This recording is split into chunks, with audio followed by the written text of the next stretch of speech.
सासू माँ बदल गई। कहानी उस घर की है जहाँ बहू और बेटी को एक माना जाता था, लेकिन फिर अरे शिखा बेटा, तू रसोई में क्यों घुसी रहती है? जा, रोटी मैं बना लूंगी।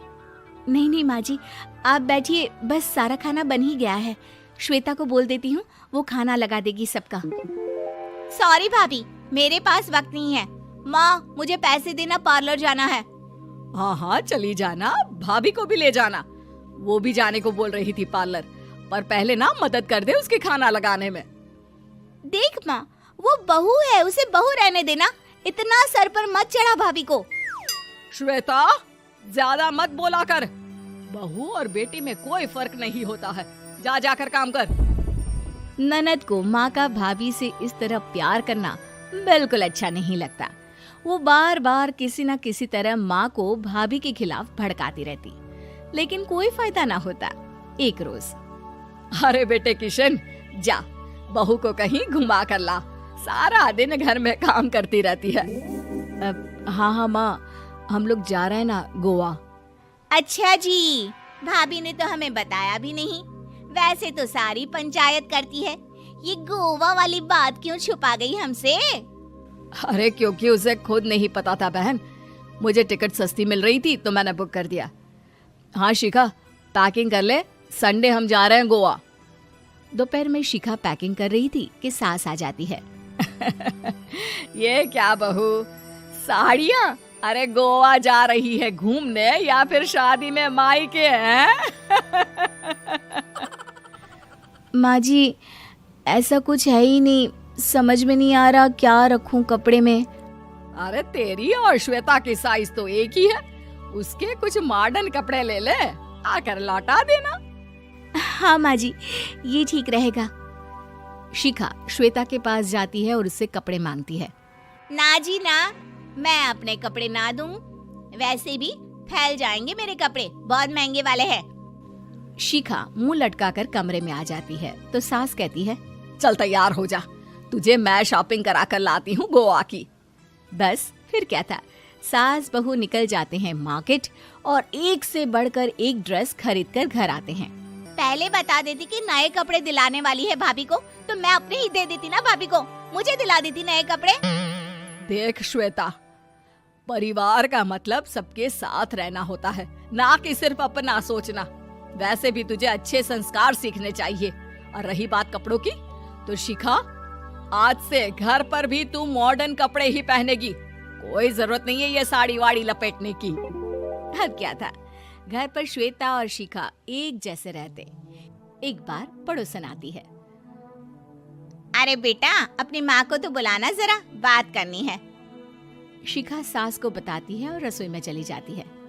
ये आपकी बेटी बहुत बड़ी हो गई है, इसके लिए एक रिश्ता है, कहो तो बता दूं। ये बेटी नहीं बहू है, घर में सब एक जैसा ही रहता है।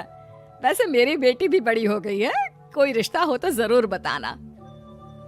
पड़ोसन रिश्ता लेकर उन लोगों के घर आती है। तब श्वेता की होने वाली सास कहती है, तो ये घर है, कितने मंजिल का है? और ये बहू ने आपकी क्या पहन रखा है, जीन्स टॉप? अरे भाई, साड़ी वाड़ी नहीं है क्या इसके पास? देखिए, सर्दी है तो साड़ी में बहू कैसे मैनेज करती, वैसे पहनती है साड़ी भी। देखिए, हम लोग ठहरे पैसे वाले लोग, कोई कमी नहीं है हम लोगों के पास पैसों की, बहुत पैसे हैं, जमीन, नौकर चाकर, कार, सब कुछ है, लेकिन घर में संस्कारी बहू चाहिए। समझ रही हैं ना आप? सास कुछ कहती कि श्वेता बोल पड़ती है, हाय रे, नौकर चाकर से लेकर जमीन, कार, पैसा, हाँ हाँ मुझे रिश्ता मंजूर है मुझे। अरे रुक जा श्वेता, मैं बात कर रही हूँ ना। देखिए, हम लोगों के घर इतनी आजादी नहीं मिलेगी।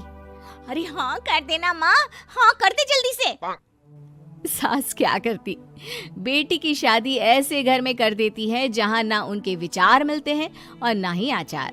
शादी के बाद एक रोज फोन पर, श्वेता बेटा, एक बार घर आ जा, बहुत दिल करता है तुझे देखने का।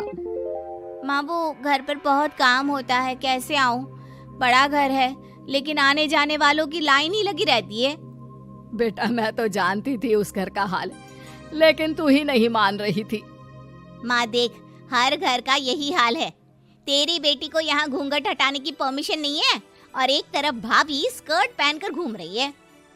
बेटा मुझे क्या पता था कि मेरी बेटी को ससुराल के नाम पर पिंजरा मिल जाएगा। अच्छा माँ, फोन रखती हूँ, सास को गर्मा गर्म रोटी खिलानी है। तुम लोगों की तरह नहीं कि एक रोटी बनाओ, एक सब्जी बनाओ, फिर सारा दिन फ्री होकर घूमो। सास फोन तो रख देती है, लेकिन सोच में पड़ जाती है कि एक तरफ बेटी जिसे कोई आजादी नहीं, वहीं दूसरी तरफ बहू जिसे देखकर लगता ही नहीं कि उसकी शादी भी हुई है। अगले रोज। शिखा, अरे ओ शिखा। हाँ माँ, क्या हुआ? कुछ चाहिए आपको? मैं जिम जा रही थी। जिम के कपड़ों में बहू को देखकर सास को घूंघट में अपनी बेटी का ख्याल आता है। देख बहू, घर में बहू की तरह रहा कर। इतने टाइट कपड़े पहनकर जिम जाना पसंद नहीं मुझे। जा जाकर रोटी बना। रोटी? माँ अभी तो शाम के 6 बजे हैं, इस वक्त रोटी? अब क्या मेरे खाने पीने पर भी पहरा है? अरे जब मर्जी तब मैं अपने घर में खा भी नहीं सकती क्या? बहू को अजीब लगता है।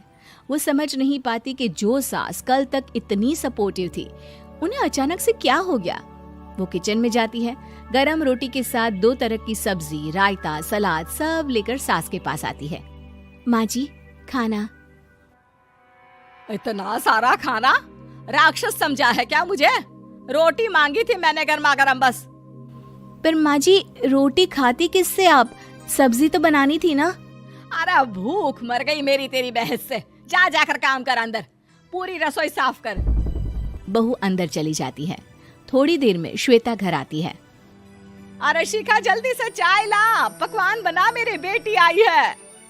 अरे नहीं नहीं माँ, ड्राइवर बाहर खड़ा है। मैं तो घर का कोई सामान खरीदने के बहाने यहाँ आ गई हूँ, मुझे जाना होगा।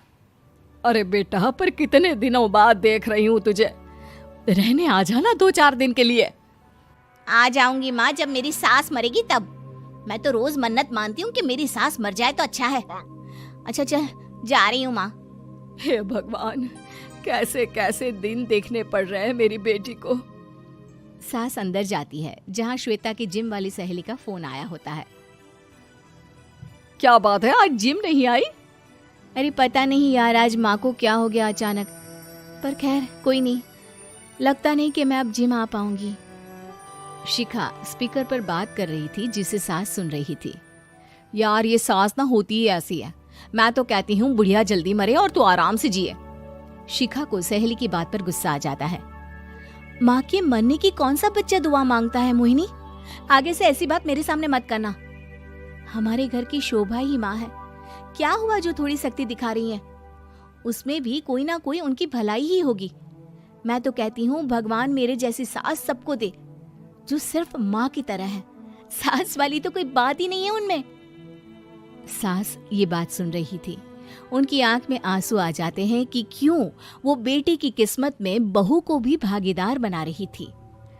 शिखा, अरे ओ शिखा, क्या हो गया? जिम नहीं जाना क्या?